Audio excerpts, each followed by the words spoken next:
Okay, so today we're gonna make Guinness braised beef short ribs. So first we sprinkle them with some salt and some pepper. Put some avocado oil in the pan. And then we brown each one. Don't worry about browning the bone side.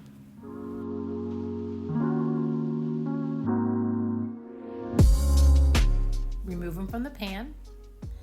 Now we're going to add our other ingredients. Our celery and carrots go in. Our onion goes in. Cook it until it's soft. Some garlic.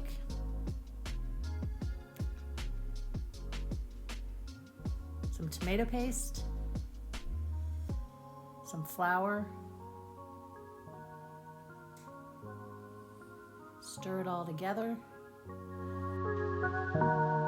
Guinness, little beef broth,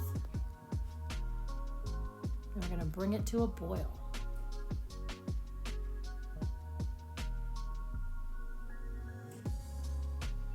Add the short ribs back. Add some thyme. Cover it and take it to the oven. We're going to cook it at 300 for 3 hours.